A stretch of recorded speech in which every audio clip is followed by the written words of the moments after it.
Hello, and welcome back to Then versus Now. I'm your host, Abigail Austin, and we are continuing our head-to-head battle, for bragging rights obviously, between ancient Spartan schools, also known as agoge, and the modern United States public schools, which most students affectionately refer to as a prison. Today's episode will focus on one aspect in particular. In your schooling days, this was either the only class you liked or the one you pretended to be sick during. You know there's no in between. You guessed it, athletics. Well, unless you guessed math. Same vibe, different kid, awkward. Anyway, let's meet our ancient author, Xenophon.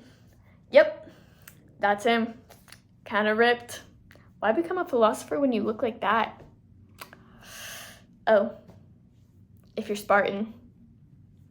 Xenophon describes the atmosphere of and sending his sons to the agoge in his writings. He is here to stand for the other side is my dad, who not only sent his children to school like Xenophon, but also is a teacher.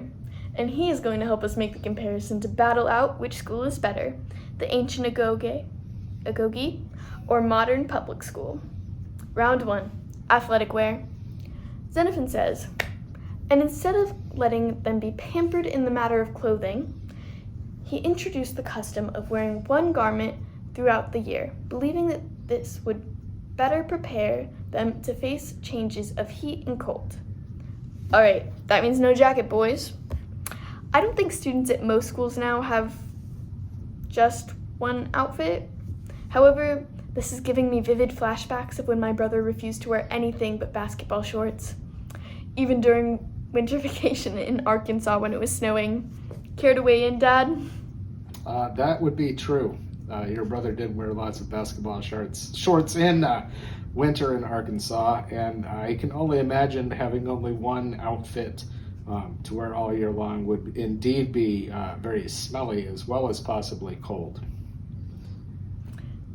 In regard to footwear, Xenophon says, instead of softening the boys' feet with sandals, he required them to harden their feet by going without shoes. He claims this makes the children nimbler and careful when climbing and running. Dad, correct me if I'm wrong, but I do believe I was required to wear tennis shoes as my footwear during physical education. That would be correct, yes. Covered toes during physical education and public education. I do remember getting in trouble for wearing sandals on days that I had PE. Did they have lawsuits back then in Sparta? They did.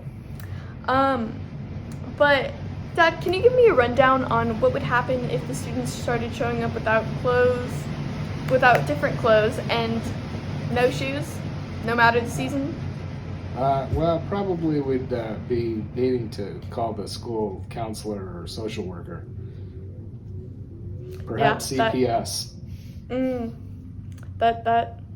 So it sounds like the agoge is the way to go if you want to get weather-toughened soldiers, and the public schools sounds good if you want to have somewhat normal kids. All right, moving on. I think normal is relative. Round 2 is fuel.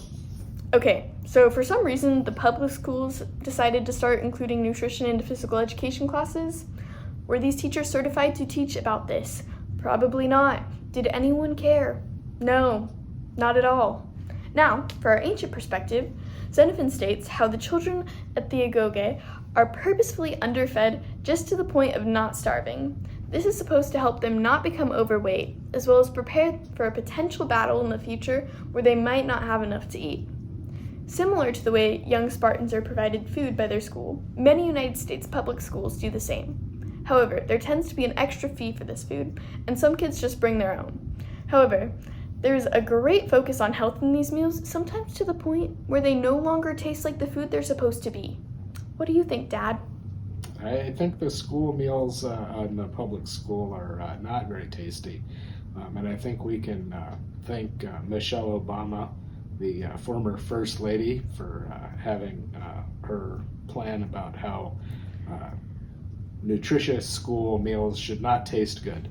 I'm not sure that was really part of the plan, but she definitely tried to make the school meals more nutritious, and I'm not sure that it did anything for the flavor. Yeah. I would like to point out, in contrast to the portions at the Agoge feeding them just enough to maintain themselves, every student aged 5 to 18 receives the same portion size in a public school cafeteria.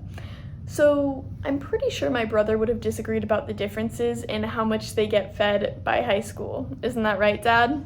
I think so. And I think some of those high school kids figured out ways to agoge some extra food into their meal plans also. Uh-huh.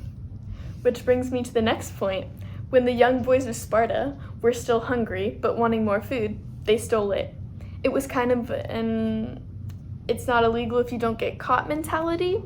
I can't tell you how many gifted junior high kids tried to explain that to me. But it might explain why kids bully each other for lunch money. Once again, though, I think the Spartan children definitely win on regards of self-sufficiency by whatever means necessary. I also think that we have a better recipe for more socially acceptable children. I mean, at least we tell them that's not okay. And that brings us to our next topic. Round 3 is discipline. Following the Spartan logic of if it's not illegal if you don't get caught. When they did get caught, there was severe punishment. Xenophon says, because in all cases, men punish a learner for not carrying out properly what he is taught to do. So the Spartans chastise those who get caught for stealing badly. That's interesting. So when they fail to break the rules successfully, they get whipped. In modern day schools, teachers and administrators are almost forbidden to even touch the students, let alone hit them, let alone even have a whip. Dad, do you have any thoughts?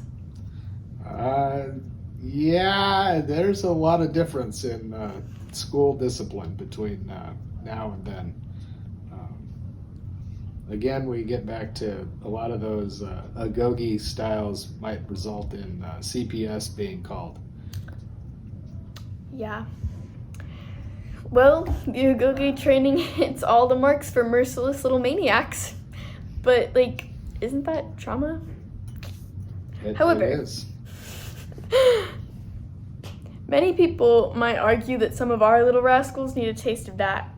But we're teaching them that that's never a way to treat another human being. I think the Spartans would think us weak and coddled if they had a look into our school system now, especially during physical education. However, I think so too. They thought the Athenians were weak. Yeah. Although I can't think of what it must have been like to have been raised with so much violence. They may have figured out quite nicely how to turn little machine warriors out, but I think our more socially adept children are a bit more evolved. What do you think? That's definitely, I think, a possibility. All right. That's all we have time for today, and I want to give a special thanks to Xenophon for being our ancient source and my dad for being our current one. And this is Abigail Austin sharing all you need to know on then versus now.